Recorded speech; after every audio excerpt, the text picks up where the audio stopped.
दिल्ली चुनाव जोर शोर पर है। दिल्ली चुनाव की कवरेज के दौरान आज हमारे साथ हैं वरिष्ठ मीडिया कर्मी और मीडिया के क्षेत्र में कई दशक का अनुभव रखने वाले हमारे साथ वरिष्ठ पत्रकार और राजनीतिक विश्लेषक professor doctor KG. Suresh sir हैं और हमारे भी कुल गुरु रहे हैं। सर आपका द कंक्लूसिव इंडिया में बहुत बहुत स्वागत है। धन्यवाद।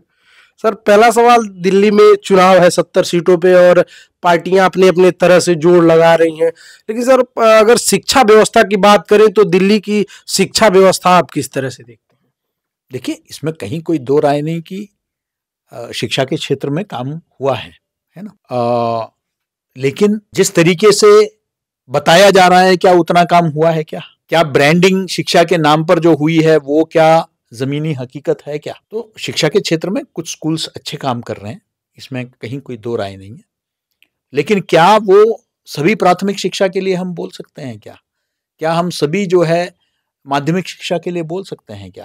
तो मैं समझता हूं कि शिक्षा एक यूएसपी के नाते मात्र शिक्षा के आधार पर आप किसी सरकार का चयन नहीं कर सकते हैं। शिक्षा एक महत्वपूर्ण अंग है और उसमें मैं समझता हूं कि बहुत कुछ पूरे देश में करने की आवश्यकता है।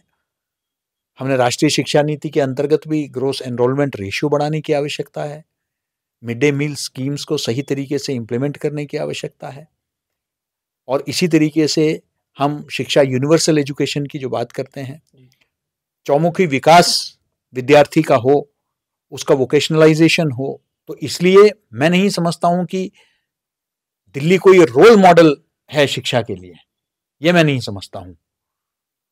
काम हुआ है, कुछ काम जरूर, जैसे हर प्रदेश में कुछ ना कुछ हर क्षेत्र में होता है, तो यहां भी कुछ काम जरूर हुआ है। लेकिन उसके आधार पर यह कहना कि देश के नंबर 1 है, ये नहीं कहा जा सकता है। अभी भी बहुत कुछ, खासकर दिल्ली के जो निवासी हैं वो जानते हैं कि बहुत कुछ जो है, आजकल प्रचार माध्यम बहुत सशक्त हो गए हैं, तो प्रचार भी बहुत कुछ होता है। लेकिन मैं ये मानता हूं कि मात्र शिक्षा के आधार पर हम कोई निर्णय पर नहीं पहुंच सकते हैं। गुणवत्ता को लेकर बहुत सारे और विषय भी है जिस पर हमें आंकलन करने की आवश्यकता है। सर, डीयू और जेएनयू और जामिया मिलिया इस्लामिया में हम लोगों ने घूमा और वहाँ के छात्र जो बता रहे हैं हमसे कि यहाँ पे अभी हालत बहुत खराब है, वो महत्वपूर्ण संस्थान है, तो उनके बारे में। देखिए, दिल्ली जेएनयू वगैरह तो केंद्र सरकार के अंतर्गत है, यूजीसी के अंतर्गत है। दिल्ली का इंद्रप्रस्थ विश्वविद्यालय है, दिल्ली टेक्नोलॉजी यूनिवर्सिटी है, ऐसे कुछ विश्वविद्यालय हैं जो दिल्ली सरकार ने स्थापित किया है। तो मैं समझता हूं कि देखिए, शिक्षा में बहुत काम हुआ है पूरे देश में, और दिल्ली विश्वविद्यालय में भी हुआ है, जेएनयू में भी हुआ है। लेकिन बहुत, शिक्षा एक ऐसा क्षेत्र है, स्वयं मैं शिक्षा के क्षेत्र से जुड़ा रहा हूँ, मैं समझता हूँ कि बहुत काम बाकी है, तब जाके हम विश्व गुरु वाली बात करते हैं। तो मैं समझता हूँ कि आज भी शोध के दिशा में, आज भी जो है भारतीय ज्ञान परंपरा को लेकर, आज भी जो है दिल्ली यूनिवर्सिटी में रिक्रूटमेंट हुआ है, जेएनयू में रिक्रूटमेंट हुआ है, लेकिन साथ ही जो है मैं समझता हूँ कि हम और बेहतर इन सभी विश्वविद्यालयों में गुणवत्ता को लेकर भी काम कर सकते हैं, शोध को लेकर भी काम कर सकते हैं, और वर्क कल्चर को लेकर भी बहुत काम करना जरूरी है। जो एक कार्य संस्कृति है वो भी बहुत आवश्यक है। तो मेरा ये मानना है कि शिक्षा को आरोप और प्रत्यारोप के घेरे से निकालकर मैं समझता हूँ कि शिक्षा एक हमारा मूलभूत आवश्यकता है और उसको लेकर एक आमूलचूल परिवर्तन की आवश्यकता है, जो हम सबको बैठकर उस पर, शिक्षाविदों को भी लेकर, सभी सरकारों को जो है मेरे ख्याल से विचार करना चाहिए। सर, दिल्ली में पर्यावरण की जो है वो बड़ी चुनौती है, तो क्या सरकार साफ सफाई को लेकर के जो अभी काम कर रही है वो उससे काम चल जाएगा, या फिर अभी इसमें बड़े परिवर्तन की जरूरत है? क्योंकि आए दिन कहीं ना कहीं कूड़े कचरे, गड्ढे या फिर पेड़ पौधों को काटने की बात हो, इन सब को लेकर के आदमी को जो आवश्यकता है सांस, जिससे आदमी जीवित रहता है, उसको लेकर के अभी देखा जाए तो बहुत ही समस्याएं हैं। उस पर सरकार कितना काम कर पा रही है? देखिए, पर्यावरण तो चिंता का विषय है। जिस हिसाब से प्रदूषण शहर में, हमने देखा कि बीजिंग भी किसी ज़माने में, जो चीन की राजधानी है, AQI बहुत बुरा हाल था, महीनों तक सरकार ठप रहा वहाँ, बंद करना पड़ा। लेकिन उसके बाद उन्होंने जो परिवर्तन किया, अब हम बता सकते हैं कि वो तो एक कम्युनिस्ट मुल्क है, तो वहाँ तानाशाही है, तो वहाँ वो ज़बरदस्ती कुछ भी करवा सकते हैं। लेकिन इतना बड़ा खतरा मंडरा रहा है, जहाँ एक व्यक्ति कई 100 सिगरेट पीने के बराबर हम लोग जो है यहाँ प्रदूषण के जो शिकार बन गए हैं नागरिक, तो ये क्राइसिस है। और मुझे लगता है कि आरोप प्रत्यारोप हमने कभी दिवाली पर मढ़ दिया, कभी हमने जो है पराली पर मढ़ दिया। तो मैं समझता हूँ कि चाहे वो प्रदूषण हो, चाहे वो जमुना जी का पानी को लेकर कितने दावे किए गए, क्या-क्या बताया गया कि भई उसको जो है बहुत बढ़िया बना दिया जाएगा। हमने देखा देश में कई जगह, चाहे वो साबरमती रिवर फ्रंट हो या लखनऊ में गोमती रिवर फ्रंट हो, काम हो सकता है, नदियाँ साफ़ हो सकती है ना? गंगा जी का आप देखिए कि अविरल गंगा का जो है बनारस में बहुत काम हुआ है। तो ऐसे ही कई शहरों में नदियों को लेकर काम हुआ है। अभी हमने अयोध्या जी में भी देखा कि किस तरीके से काम हुआ है। तो मैं समझता हूँ कि क्यों नहीं दिल्ली की राजधानी की एक तरह से जीवनदायिनी है जमुना जी, और एक पवित्र देश के पवित्र नदियों में है।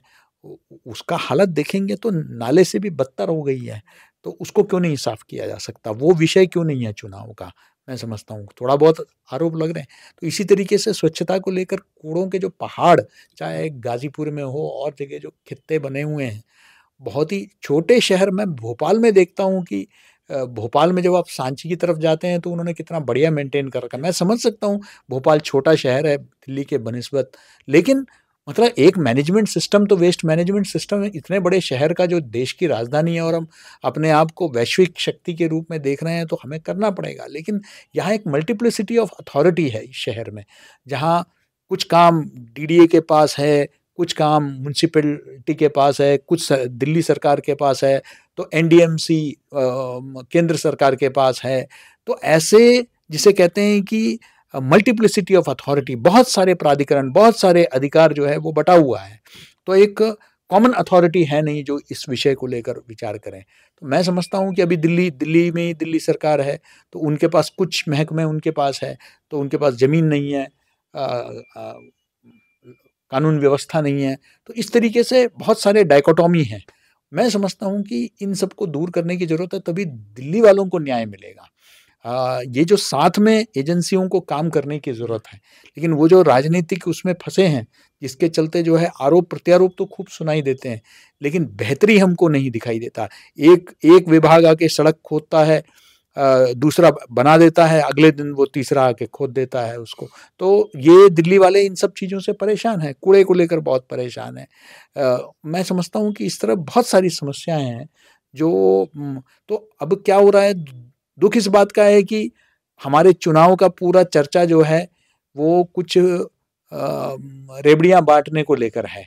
दिल्ली की आवश्यकताओं को लेकर, दिल्ली की समस्याओं को लेकर बहुत ज़्यादा गंभीर चर्चा विमर्श मुझे सुनाई नहीं दिया है। ये दुखद है, एक नागरिक के नाते मैं बता सकता हूँ। सर, जो आपने चर्चा की फ्री की रेवड़ी सरकार बांट रही है, चाहे वो आम आदमी पार्टी हो, चाहे वो कांग्रेस हो, चाहे वो भाजपा हो, सब अपने अपने तरह से लुभाने की कोशिश कर रहे हैं। लेकिन क्या ये फ्री की रेवड़ी सही है? देखिए, प्रधानमंत्री ने बहुत महत्वपूर्ण बात कही थी कुछ समय पहले।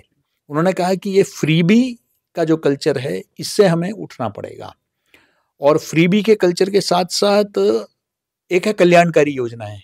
तो कौन-सा कल्याणकारी है, कौन-सा फ्रीबी है, इसको हमको फ़र्क जो है कहीं न कहीं तय करना पड़ेगा। लेकिन दिक्कत क्या है? दिक्कत ये है कि आप राजनीति में, आपको चुनाव जीतना है। उसमें सिर्फ एक राजनीतिक दल के सोचने से नहीं होगा। इसमें आम सहमति बनाने की आवश्यकता है, वरना एक घोषणा करेगा और एक से आप अपेक्षा करेंगे कि वो घोषणा ना करें।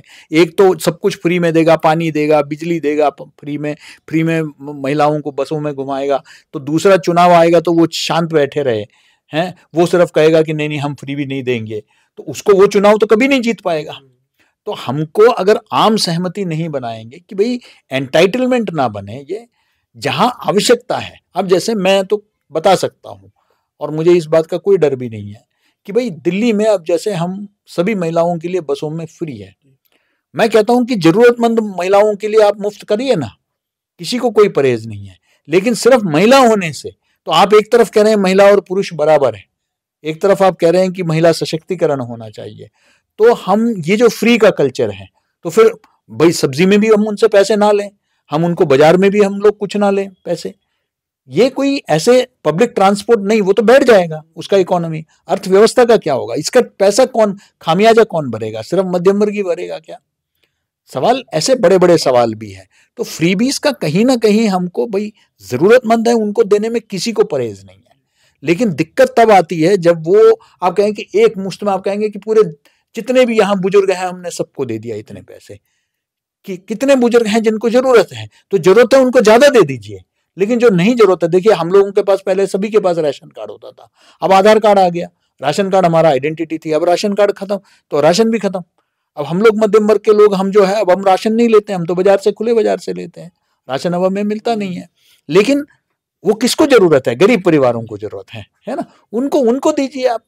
तो मैं समझता हूं कि कहीं ना कहीं सभी राजनीतिक दलों को बैठना पड़ेगा, एक आम सहमति जो है इस विषय को लेकर, वरना हम किसी एक को ब्लेम करें कि भाई ये कर रहा है वो कर रहा है, तो उससे काम नहीं चलेगा। हम सबको बैठकर कुछ, जिसे कहते हैं राष्ट्र को लेकर भी कभी कभी मंथन विचार होना चाहिए कि भाई ये कुछ विषय है जिनको लेकर हमारे में सहमति भी है। हर विषय पर असहमत होना वो ना समाज हित में है ना राष्ट्र हित में, क्योंकि ये हमारा नेतृत्व है, चाहे वो किसी भी दल के हों, ये समाज को नेतृत्व प्रदान कर रहे हैं, देश को प्रदेश को नेतृत्व प्रदान कर रहे हैं, इसलिए आपस में कुछ ना कुछ विषयों को लेकर, देश के अर्थव्यवस्था को लेकर कुछ आम सहमति होनी चाहिए, ये मेरा मानना है। सर, एक राजनीतिक गुरु होने के नाते आप सारी पार्टियों को बहुत ही करीब से देखते हैं, जानते समझते हैं। सर, दोनों चुनाव में जितना हम लोग घूम रहे हैं, देख रहे हैं, अभी भारतीय जनता पार्टी और जो आम आदमी पार्टी है, इन दोनों पार्टियों का नाम, सर कांग्रेस कहाँ गलती कर रही है, अपना फेस बिल्कुल खो चुकी है, इस चुनाव में कहाँ आप कांग्रेस को देख रहे हैं? देखिए, कांग्रेस पुनर्जीवित होने का प्रयास तो कर रही है, लेकिन कांग्रेस का अखिल भारतीय स्तर पर जो स्थिति है, चाहे वो नेतृत्व की कमी कहिए या उनके नीतिगत कोई स्पष्टता नहीं है, आप ये समझ सकते हैं, उस वजह से कहीं कांग्रेस जो है ऐसा नहीं लग रहा है कि दावेदार है जी, लड़ रहा है, लेकिन दावेदारी में हम नहीं देखते हैं। दावेदारी में दिल्ली में हम मुख्य रूप से आज भी आम आदमी पार्टी और भारतीय जनता पार्टी को ही देख रहे हैं। कांग्रेस को हम एक दावेदार, इस बार इसमें कहीं कोई दो राय नहीं कि पहले के तुलना में कांग्रेस दिख रहा है, ये कांग्रेस का कैंपेन दिख रहा है, एक विजिबिलिटी जरूर है। कुछ बड़े नेताओं को उन्होंने, संदीप दीक्षित हो, चाहे वो अजय माकन जी भी दिखाई दे रहे हैं, आपके अशोक यहाँ से लड़ रहे हैं, पटपड़गंज से लड़ रहे हैं, आपके जो है अलका लांबा है, कुछ बड़े हाई प्रोफाइल कैंडिडेट्स को इन्होंने उतारा जरूर है और वो लोग अपना शोर भी मचा रहे हैं, तो विजिबिलिटी थोड़ा बहुत हो रही है, लेकिन क्या ट्रैक्शन मिलेगा या नहीं, क्या पब्लिक उनको सीरियसली लेगी क्या, या वो वोट कटवा बनकर रह जाएंगे दोनों दलों के लिए, ये है। क्योंकि ऐसा लग रहा है, आपको आम आदमी पार्टी को लगता है कि ये जो है बीजेपी के लिए जो है वोट काटेगी, तो बीजेपी को लगता है ये कांग्रेस का, मतलब आम आदमी पार्टी के वोट काटेगी।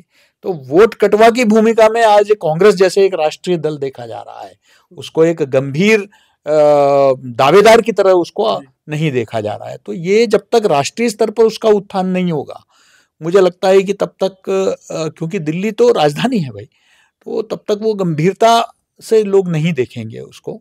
तो लेकिन मैंने जैसे कहा कि पहले की तुलना में कांग्रेस जरूर विजिबल है, विजिबिलिटी बढ़ गई है, लेकिन ये पर्याप्त नहीं है। सर, चुनाव में जो रोहिंग्या और बांग्लादेशी का मुद्दा है, अवैध प्रवासियों का, ये बहुत टूल पकड़ रहा है, तो इस पे आप इसे कैसे देखते हैं? नहीं, देखिए, इसमें कहीं कोई दो राय नहीं कि घुसपैठिए तो है ना, इसमें ये तो कई मोहल्ले में मैं जानता हूँ अपने मित्रों को जो बिल्कुल स्पष्ट कहते हैं कि उनके यहाँ घरों में जो काम करने आते हैं सारा सबने आइडेंटिटी बदल रखा है, नाम बदल रखा है, लेकिन ये एक वोट बैंक बन गया है। अब इसका इलाज क्या, ये सबसे बड़ा सवाल है। इसको लेकर उच्चतम न्यायालय ने भी कहा कि ये कोई विदेशी आक्रमण से कम नहीं है, इतने लाखों की संख्या में है तो ये कहीं का भी जो है सामाजिक व्यवस्था को बदल सकता। तो मेरा ये मानना है कि ये भी एक उन विषयों में है जहां मैं समझता हूं कि हमको मिलकर बैठने की आवश्यकता है। इसको मात्र हम वोट बैंक बनाकर कोई भी दल इसको उपयोग कर रहा है तो उसको सोचना पड़ेगा कि क्या ये राष्ट्रहित में है या नहीं। कल को आतंकवादियों को ये लोग शरण दे सकते हैं, कल को उग्रवाद को ये बढ़ा सकते हैं। और आज जिस तरीके से हम देख रहे हैं बांग्लादेश के साथ जो रिश्ते खराब हुए हैं, बांग्लादेश में जो हिंसात्मक कार्रवाई हो रही है, इससे चिंता का विषय है कि उनमें कौन एजेंट यहाँ होंगे। तो बहुत सारे विषय, और ये हमारे अर्थव्यवस्था को भी, हमारे यहाँ बेरोजगारी भी ये लोग बढ़ा रहे हैं। हमारे लोगों को रोजगार की जगह ये लोग सस्ते में अपने आप को, चाहे फैक्ट्रियों में हो या वहाँ हो, तो अगर हमारा जो नागरिक है अगर वो मतलब दिन का 500 मांगता है तो ये 200 में काम करने के लिए या 100-200 में काम करने के लिए तैयार हो जाते हैं। उस हिसाब से मतलब जो है ये इकोनॉमी को डिरेल कर रहे हैं। तो ये गंभीर समस्या है जिसको लेकर इसमें राजनीति बिल्कुल नहीं होना चाहिए। ये व्यापक राष्ट्र हित में नहीं है, तो इस पर विचार करने की आवश्यकता है। बहुत बहुत धन्यवाद सर। धन्यवाद। तो आपने सुना professor doctor KG Suresh sir को। कैमरा पर्सन आशीष पांडे के साथ अमित कुमार, दिल्ली।